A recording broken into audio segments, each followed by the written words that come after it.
Dieu est lumière, il n'y a pas en lui de ténèbres, nous dit Jean. Lumière, lumière, lumière. Cheminer vers Noël, c'est allumer petit à petit les lumières, et nous en avons bien besoin de cette lumière aujourd'hui. Pour illuminer ce 4e dimanche de l'Avent, nous vous proposons un culte musical accompagné de nos 3 musiciens, que je remercie d'ores et déjà. Nous ne chanterons que 3 fois, comme nous avons l'habitude de faire depuis le déconfinement. Et pour les autres temps, je vous inviterai à écouter les moments musicaux que nos musiciens vous offriront. C'est le livre d'Ésaïe qui nous accompagnera tout au long de ce culte. Qui que vous soyez, quoi que vous ayez fait, la grâce et la paix vous sont données de la part de Dieu notre Père et de Jésus-Christ, notre Sauveur. Et je vous propose de vous lever pour faire accueil à cette grâce en écoutant une strophe du psaume 84.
Et restons debout pour louer Dieu avec le psaume 1.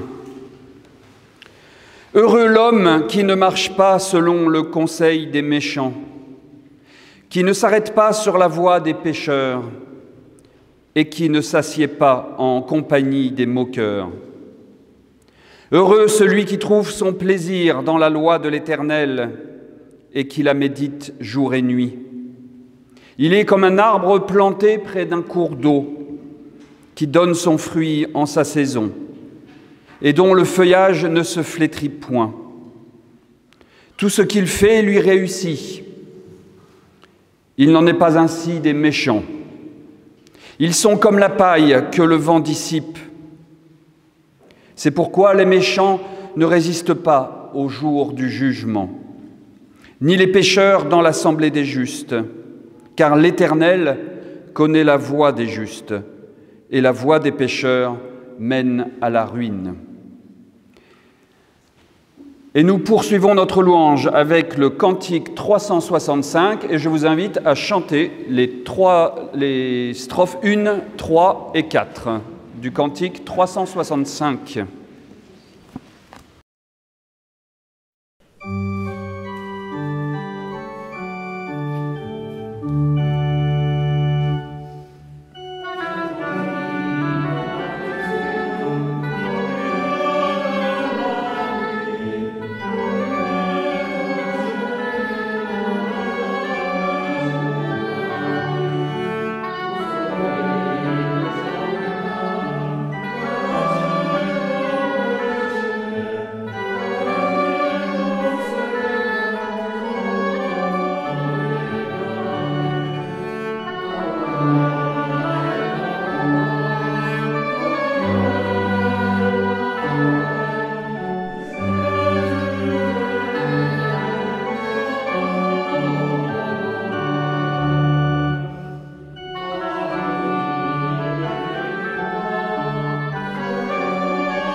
Prenez place.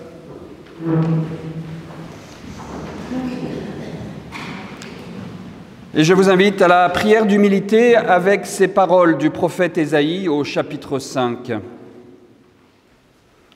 Malheur à ceux qui appellent le mal bien et le bien mal. Malheur à ceux qui changent les ténèbres en lumière et la lumière en ténèbres, qui changent l'amertume en douceur et la douceur en amertume. Malheur à ceux qui sont sages à leurs yeux et qui se croient intelligents. Malheur à ceux qui ont de la bravoure pour boire du vin et de la vaillance pour mêler des liqueurs fortes, qui justifient le coupable pour un présent et enlèvent aux innocents leurs droits. C'est pourquoi, comme une langue de feu dévore le chaume, et comme la flamme consume l'herbe sèche, ainsi leur racine sera comme de la pourriture, et leur fleur se dissipera comme de la poussière, car ils ont dédaigné la loi de l'Éternel des armées, et ils ont méprisé la parole du Saint d'Israël. C'est pourquoi la colère de l'Éternel s'enflamme contre son peuple. Il étend sa main sur lui et il le frappe.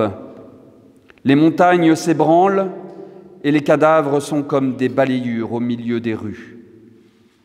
Malgré tout cela, sa colère ne s'apaise point et sa main est encore étendue. Et nous restons assis pour écouter le cantique « Nous avons vu les pas de notre Dieu ».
En ce temps-là, le germe de l'Éternel aura de la magnificence et de la gloire, et le fruit du pays aura de l'éclat et de la beauté.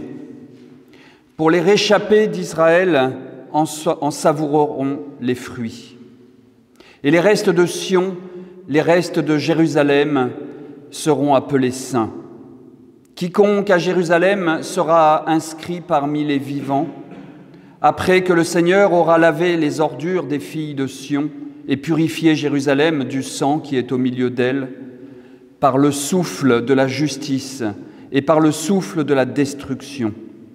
L'Éternel établira sur toute l'étendue de la montagne de Sion et sur ses lieux d'assemblée une nuée fumante pendant le jour et un feu de flamme, car tout ce qui est glorieux sera mis à couvert. Il y aura un abri pour donner de l'ombre contre la chaleur du jour, pour servir de refuge et d'asile contre l'orage et la pluie. Frères et sœurs, inscrivons ces paroles au plus profond de nous-mêmes et nous restons assis pour écouter le cantique 356.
Au chapitre 7 du livre d'Ésaïe, nous apprenons qu'il arriva, du temps d'Akaz, fils de Jotham, fils d'Ozias, roi de Jérusalem, que Retsin, roi de Syrie, monta avec Pékar, fils de Remalia, roi d'Israël, contre Jérusalem pour l'assiéger. Mais il ne put l'assiéger. On vint dire à la maison de David, « Les Syriens campent en Éphraïm ». Et le cœur d'Akaz et le cœur de son peuple furent agités, comme les arbres de la forêt sont agités par le vent.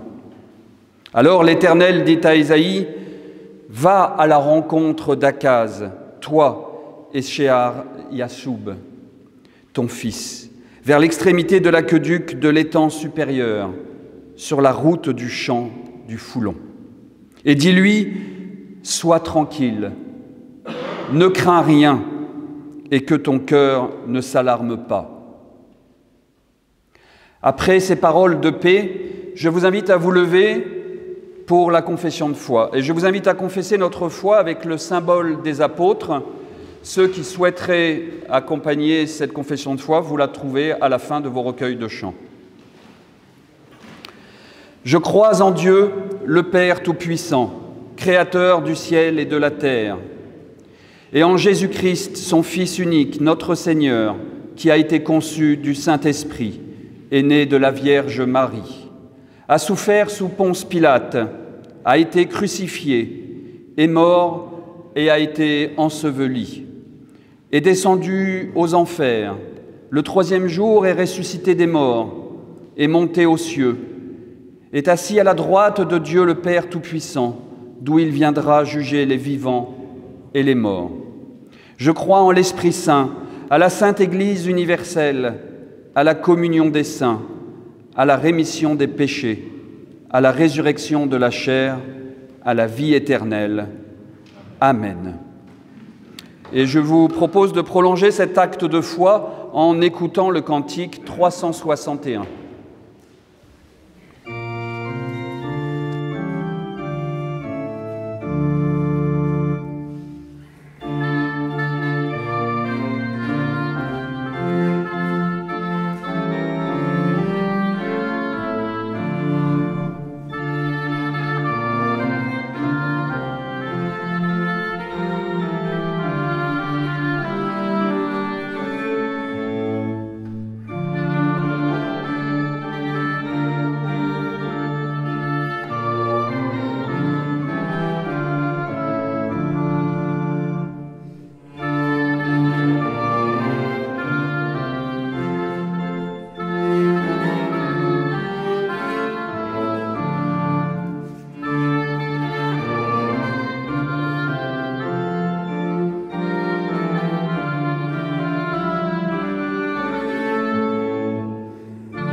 Prenez place.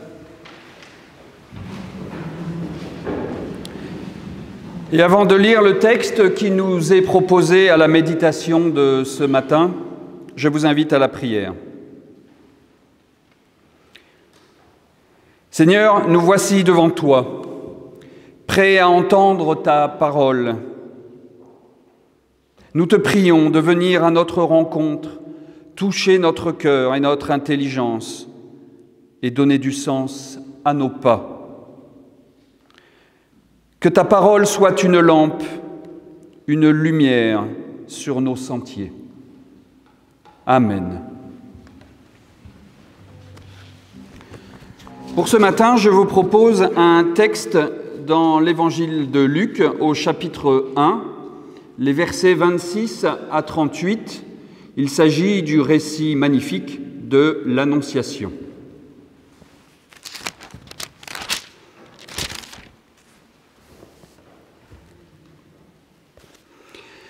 Le 6e mois, l'ange Gabriel fut envoyé par Dieu dans une ville de Galilée du nom de Nazareth, à une jeune fille accordée en mariage à un homme nommé Joseph, de la famille de David. Cette jeune fille s'appelait Marie. L'ange entra auprès d'elle et lui dit « Sois joyeuse, toi qui as la faveur de Dieu, le Seigneur est avec toi. » À ces mots, elle fut très troublée et elle se demandait ce que pouvait signifier cette salutation. L'ange lui dit « Sois sans crainte, Marie, car tu as trouvé grâce auprès de Dieu. Voici que tu vas être enceinte, tu enfanteras un fils et tu lui donneras le nom de Jésus. Il sera grand et sera appelé Fils du Très-Haut. Le Seigneur Dieu lui donnera le trône de David, son père. Il régnera pour toujours sur la famille de Jacob, et son règne n'aura pas de fin. » Marie dit à l'ange, « Comment cela se fera-t-il puisque je n'ai pas de relation conjugale ?» L'ange lui dit, « L'Esprit Saint viendra sur toi, et la puissance du Très-Haut te couvrira de son ombre. C'est pourquoi celui qui va naître sera saint et sera appelé Fils de Dieu. Et voici que Élisabeth, ta parente, est elle aussi enceinte d'un fils dans sa vieillesse, et elle en est à son 6e mois. Elle qu'on appelait la stérile, car rien n'est impossible à Dieu. » Marie dit alors, « Je suis la servante du Seigneur, que tout se passe pour moi comme tu me l'as dit. » Et l'ange la quitta.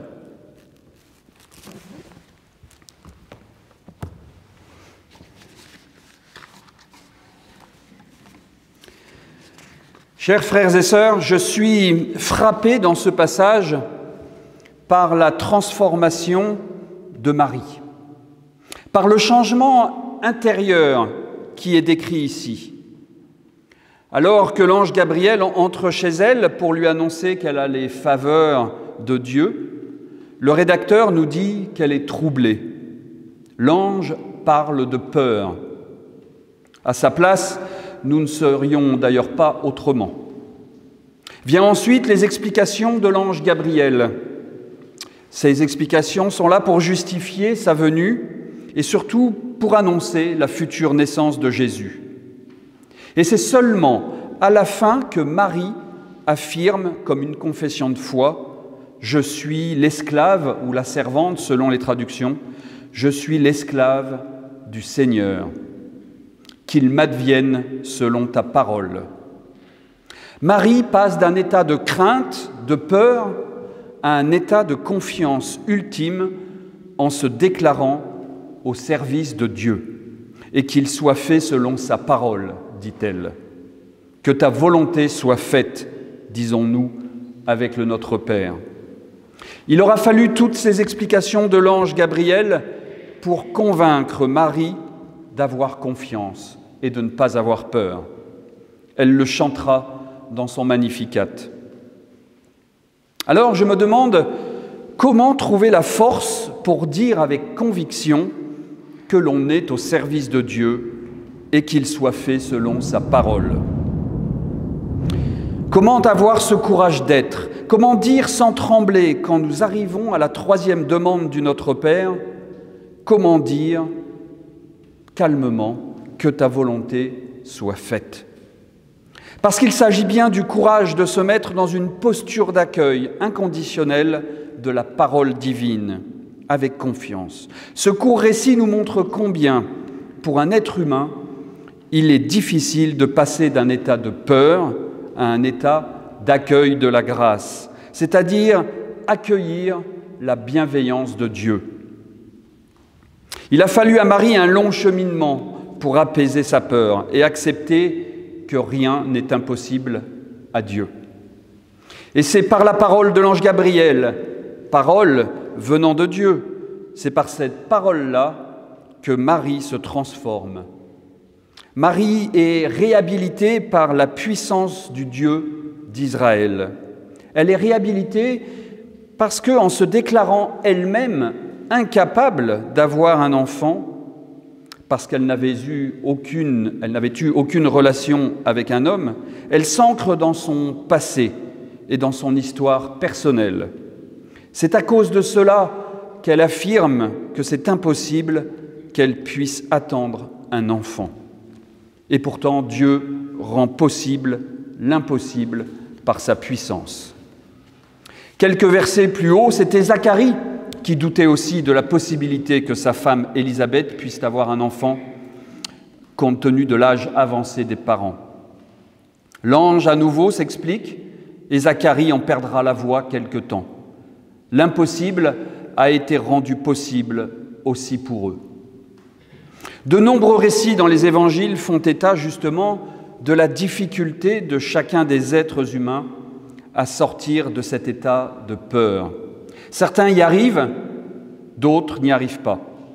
Cette difficulté est tout simplement liée au fait qu'ils restent tous ancrés justement dans leur passé et dans leur histoire personnelle. De la même manière que Dieu a réhabilité Marie, Jésus réhabilitera par la parole une multitude d'hommes et de femmes qui n'arrivaient pas à s'extraire de leur passé ou de leur histoire.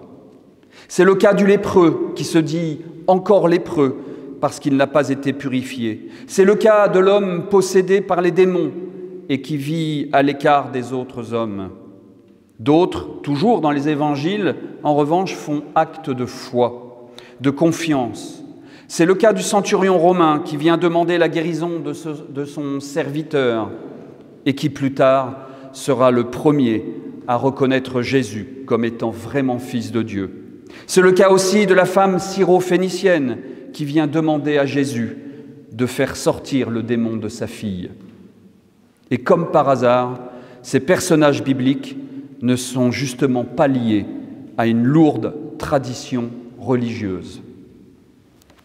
L'Ancien Testament a aussi ces personnages qui sont transformés par la puissance de Dieu. La plus connue, et qui est peut-être celle qui se rapproche le plus de l'histoire de Marie, c'est Sarah, la femme d'Abraham, qui donnera naissance à Isaac.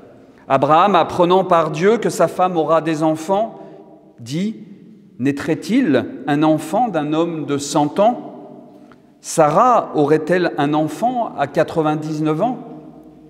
Le doute d'abord s'installe devant l'impossible projet de Dieu.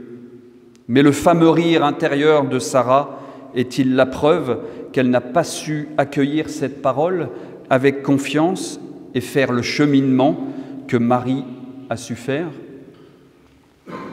Un autre récit, c'est celui d'Anne, au début du livre de Samuel.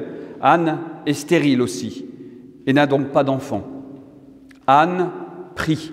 « Yahvé Sabaoth, si tu voulais bien voir la misère de ta servante, te souvenir de moi, dit-elle.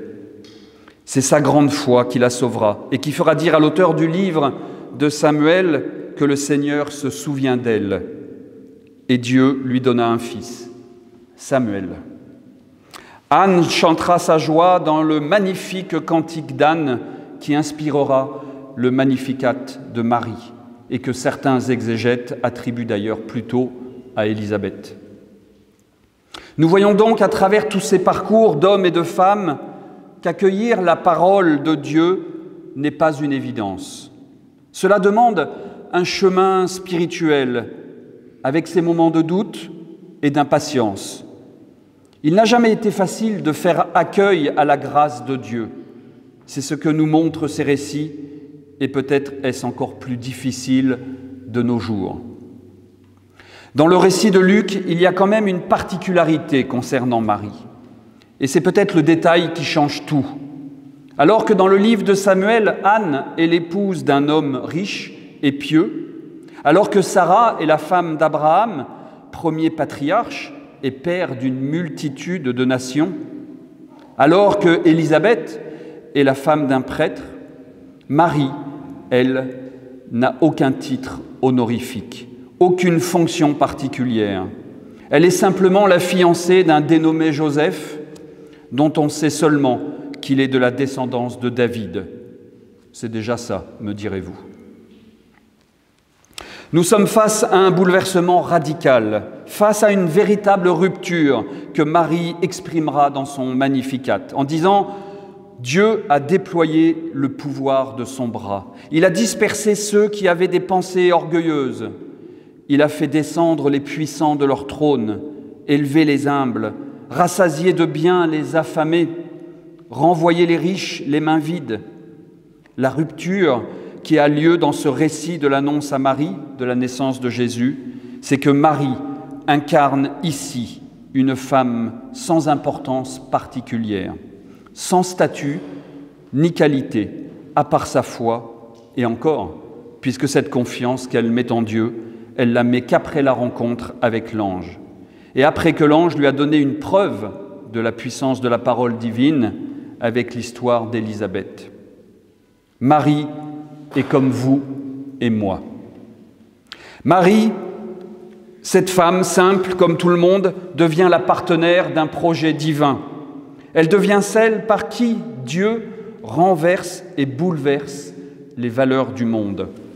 Elle devient celle par qui rien n'est impossible à Dieu. C'est-à-dire de faire en sorte que ce qui peut arriver, arrive effectivement. Elle devient surtout celle qui nous dit que Dieu s'adresse à tous et qu'il ne fait pas l'impossible pour une poignée d'élus seulement. Cela signifie que Dieu est ce qui rend l'homme capable d'accomplir quelque chose quand l'homme n'y arrive plus, et n'importe quel homme. Dieu désigne ce qui relance l'histoire de tous et ce qui ouvre à nouveau l'avenir de tous. C'est pour cela que le projet divin est de s'incarner dans l'histoire humaine. Dieu veut partager la vie humaine au plus proche de son quotidien.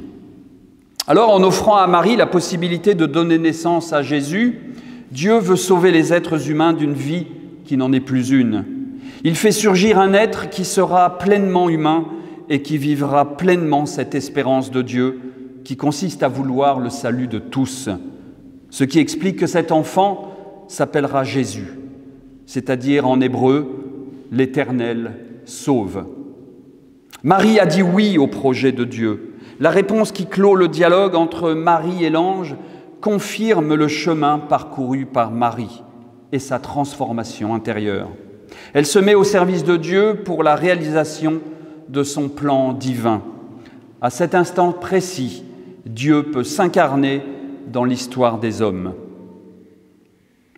Mais ce oui de Marie, il y a 2000 ans, ne servirait à rien si dans le prolongement de ce oui des disciples, du oui des évangélistes, du oui de tous les chrétiens qui ont transmis ce message jusqu'à nous, il n'y avait pas le nôtre, notre oui.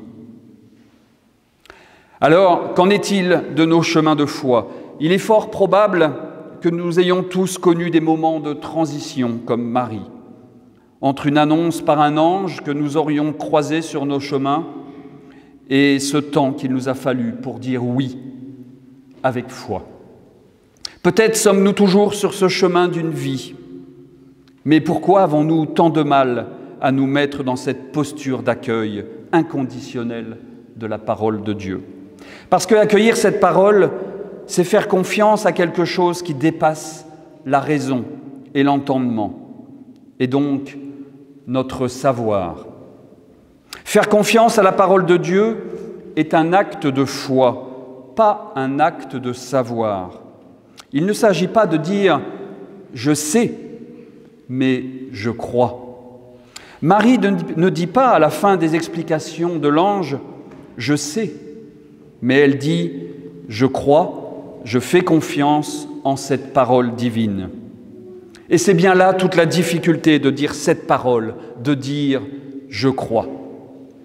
Dans un monde où tout se calcule, tout se prédit, s'explique par des chiffres et des statistiques, dire tout simplement « je crois » aujourd'hui va à contre-courant. Croire en Dieu aujourd'hui semble être complètement décalé, surtout pendant cette crise sanitaire où seuls les chiffres annoncés au journal de 20 heures semblent faire foi. Alors, pour terminer, je voudrais essayer d'expliquer ce que cela signifie croire et comment je perçois la foi de Marie dans son acceptation finale. Pour cela, je vais m'appuyer sur les propos d'un rabbin. Il ne faut pas entendre cette pratique de croire par le fait de devenir des piliers d'Église en venant au culte tous les dimanches. Ce qui compte, c'est de quelle manière l'homme, le croyant, va agir et comment il va s'inscrire dans le lien avec du transcendant, ce que nous, chrétiens, nous appelons Dieu, même si les Juifs, justement, ne sont pas capables de dire comment s'appelle ce transcendant et quelle forme il peut avoir. Dans le judaïsme, on ne sait même pas comment appeler Dieu autrement que par 4 lettres imprononçables, ce fameux tétragramme. Dieu étant par définition indéfinissable, pour éviter de l'enfermer dans une idée. Dieu n'est pas non plus dans la pleine présence. Dieu se tient à distance, juste présent et juste en retrait, absent et présent à la fois. Les hommes vont pouvoir rentrer dans l'histoire et agir. C'est cela, croire en Dieu. Cette définition du fait de croire illustre parfaitement ce texte de Luc, où l'ange, ce messager de Dieu, vient rapporter des paroles à Marie, mais ensuite se retire pour laisser la place à l'être humain s'inscrire dans une histoire dont on connaît la suite. Dieu n'est plus présent que par des paroles reçues. Alors, en cette période de Noël, nous sommes invités, à travers ce récit de l'Annonciation, à nous inscrire aussi dans cette histoire qui a commencé il y a plus de 2000 ans. D'abord, à faire ce même parcours que Marie, passer d'un état de sidération ou de peur à un état de confiance. Apprendre à sortir de notre histoire, de notre passé qui nous enferme et nous tourner vers l'avenir, vers la vie. Puis nous devons dire oui.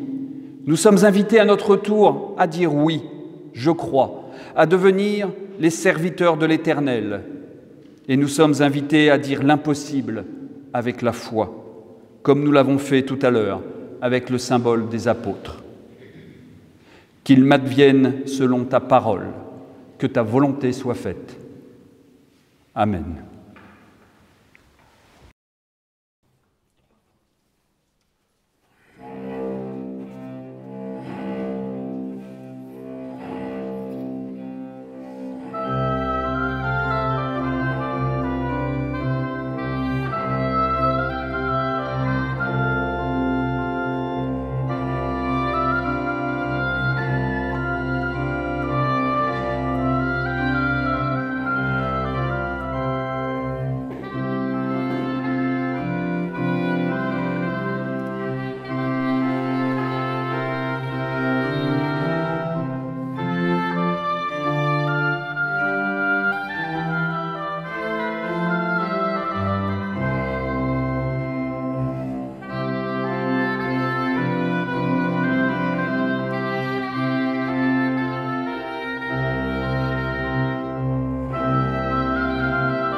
Et je vous invite à vous lever pour chanter le cantique 359 au peuple fidèle, et nous chanterons les 3 strophes.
Je vous invite à la prière.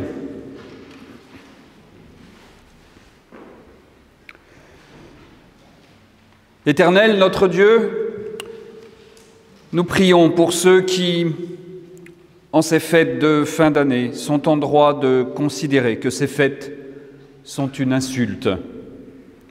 Ceux qui sont sans travail, sans ressources, sans abri, sans amitié. Ceux qui sont coupés de toute dignité. Ceux qui ont perdu toute forme d'espérance. Nous te prions pour que nous puissions être signes, lumière et présage auprès d'eux.